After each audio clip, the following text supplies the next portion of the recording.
PC gamers and console players from around the globe couldn't shut their eyes or cover their ears from this week's atomic-sized bomb of breaking industry news.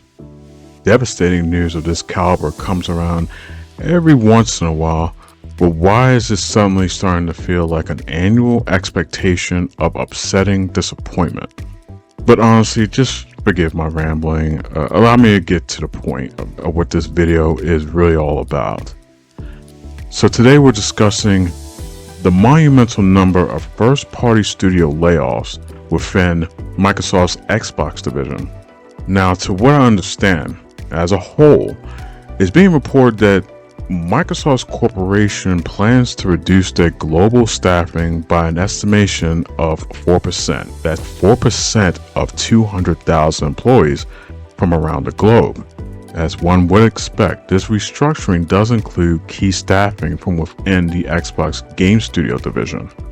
To the studios and the teams that we currently know about, Xbox plans to reduce first-party staffing of members from the following: Activision's King Games, Activision's Sledgehammer Games, Activision's Raven Software, Rare Studios, Turn 10 Studios, and along with that, there's an additional developing story coming out of from Turn 10 Studios, but we're going to save that for another video for another day. I'm not going to touch upon that right now, but there's definitely a deeper story going on with Turn 10 Studios.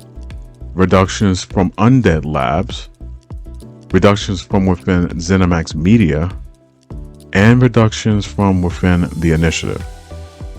So Windows Central had obtained and leaked an internal memo from the head of Xbox's Phil Spencer to all Xbox employees from around the world. And here are a few inserts from that memo. And I quote, "To position gaming for enduring success and allow us to focus on strategic growth areas, we will end or decrease work in certain areas of the business and follow Microsoft's lead in removing layers of management to increase agility and effectiveness. I realize that these changes come at a time when we have more players, games, and gaming hours than ever before. Our platform, hardware, and game roadmap has never looked stronger. We must make these choices now for continued success in future years, and a key part of that strategy is the discipline to prioritize the strongest opportunities." End quote. So during this time of this recording, 3 reported games are effectively canceled as a result of this breaking news. And we're going to start with Rare's Everwild. Originally announced during the Xbox showcase in 2019, this game appears to have suffered through at least 1 or 2 development rebootings, along with unstructured, undecided, clear scope of its gameplay design. On the surface, from observing the game's trailers, Rare, for the most part, only appeared to be just introducing us audience to the game's cast of playable characters, but displayed no significant gameplay whatsoever. We simply didn't know what this game was supposed to be about, or what clear genre that Rare was selling us on. I'll just take my best educated guess that this would have been some kind of a cel-shaded fantasy RPG game that was either turn-based or action RPG based. I guess we'll never know now, and it's way too late to care about it.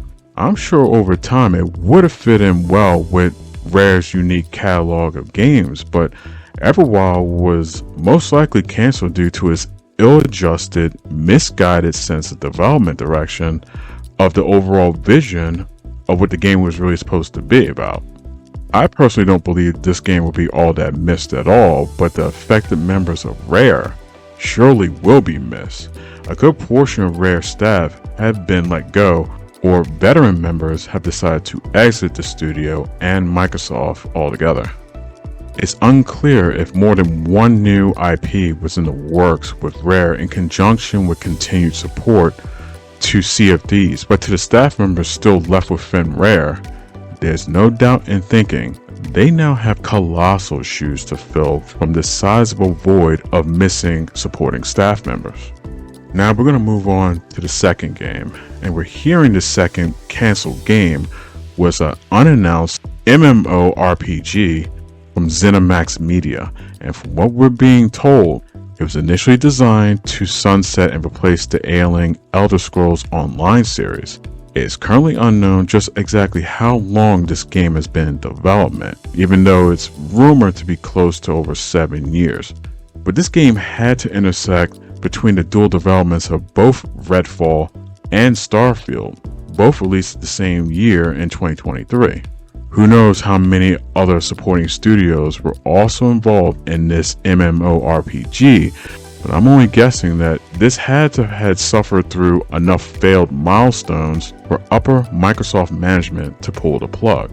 But this game is still cloaked in full NDA secrecy. It was never announced, so we're just now hearing about its cancellation now. We just won't know the full truth behind it unless someone were to step forward and talk about this MMO game. And now we proceed to our third and most gut-wrenching and heartbreaking announcement I've heard all year. The cancellation of Perfect Dark and the studio closure of the Initiative team. Nothing could have personally disappointed me more outside of something tragic were to happen to Playground Games, but this was Xbox's brand spanking new experimental startup studio appointed with the set goal of reviving the Perfect Dark series. So originally announced back during E3 of 2018, Team Initiative was expected to be the killer think tank of proven industry veterans that, in theory, already knew what they wanted to do together, along with knowing exactly how to go about doing it. I wanted to believe that Team Initiative were the best of the best when it comes to first-person shooters, with the backing of nearly unlimited resources to pull it off. I simply can't understand just how what sounded like a surefire dream team could go so horribly wrong during execution, but we can all speculate on it, and I'll definitely proceed to do so. So here's my overall theory as to what I think might have happened during Perfect Dark's development. A little while ago, past leak reports coming from out of the Initiative seem to illustrate a picture of Perfect Dark's development having suffered multiple developmental setbacks and mental turmoil over exactly which direction this game's development cycle was meant to go. At the same time, producer egos began to clash over who's ultimately running Perfect Dark, which in turn only made calendar days and weeks pass by with no progression completed at all.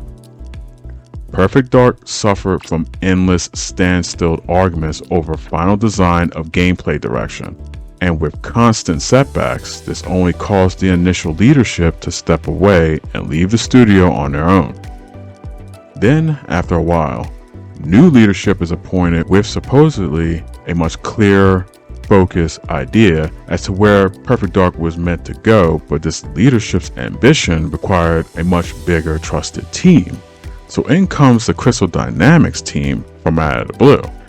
We as gamers have experienced their past caliber of games from the likes of the rebooted Tomb Raider series, and this was starting to sound like a really brilliant idea to have included Team Crystal Dynamics to flush out and build us a Perfect Dark title. And for a time, things were finally starting to look like they were finally taking some form of shape. Crystal Dynamics were allotted enough time to create a vertical slice of what appeared to be a first-hand look at Perfect Dark's actual gameplay built on Unreal Engine 5. I absolutely love what was shown, and it looked legit. It looked legit enough to me. It did not resemble the much cleaner look of a pre-rendered CG cutscene. But somehow along the way of this trailer's creation, there had to have been yet another clashing or fallout between the leading producers of the Initiative and the actual developing staff of Crystal Dynamics. Things had to have been so bad that it resulted in the newly appointed leadership from the Initiative to throw their hands up too and leave the Initiative on their own yet again. So with all this havoc going down behind the scenes, top Microsoft executives had to have caught wind initially of all this happening sometime during what I think was probably around the winter time. And with no one left to lead Crystal Dynamics on development again, top Microsoft executives more than likely instructed Xbox leadership to effectively put an end to Perfect Dark and shutter this experimental quadruple A studio. But once again, may I remind you all that this is all theorized speculation. We, the public, don't know the ultimate truth behind the scenes prior to each cancellation and studio closures. We're only left to investigate existing leaked stories and memos to puzzle piece together what this picture of disaster actually is starting to look like. There's hidden loopholes everywhere to this story. All we know is what's happening right here, right now, after the fact. We, the public, are powerless of any sort of say or change to stop this madness of distrust between Microsoft, all the affected developers, and to the rest of us, the customers. This is truly a sad moment, and honestly, this should not have ever happened. But I think I'm done ranting here, but I want to conclude this video with a direct message from me to Microsoft. So here we go. And it's going to sound a little bit like this. To whom this may concern at Microsoft, please be advised and fully aware of all the imminent cause and effect that this will surely result in what the restructuring against your own friends you consider extended family throughout the decades of working together. This collective talent, these people, these souls who shaped your organization to the very successful Microsoft company you are today, will more than likely now turn their backs on you and your leadership simply out of spitefulness. Be warned to also expect the same sort of spitefulness from any one of those who survived this massive chopping block. Layoffs of this magnitude would only cause fear and a lot of distrust amongst your most trusted golden teams. This may pains me to say all this against your decision, but let's face the reality of things here.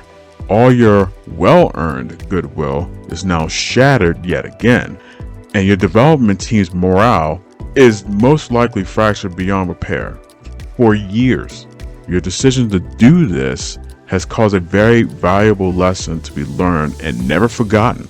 And it's taught everyone that works under Microsoft that no matter your tenure with us, no matter what your chief position is within Microsoft, you can and will be expendable at any time, at any place when we deem necessary. Listen, Microsoft, you are a multi-trillion-dollar conglomerate. Only about 4 companies in the entire world could even think or even say trillion-dollar company out loud. You need to show us you have a much bigger heart than what we just seen here. This is not a game of win or lose. This is never a game of win or lose. These people believed in a future that trusted in you to value them as one collective successful family. These people shared one trusted goal from many angles of talent to support you. And now we fear our most beloved industry is all at stake here on the decisions of a collective few faceless suits. Ultimately, I'm asking you to protect and nurture your existing talent no matter the cost to you and your board.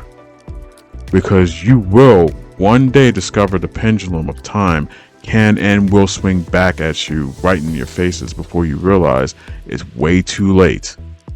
The gaming industry, your trusted employees, and us as customers, we can forgive. But this is something we will never forget. Because simply put, this is unacceptable. And with that being said, I am Musical Weapon. I'm back again. We'll definitely do this again.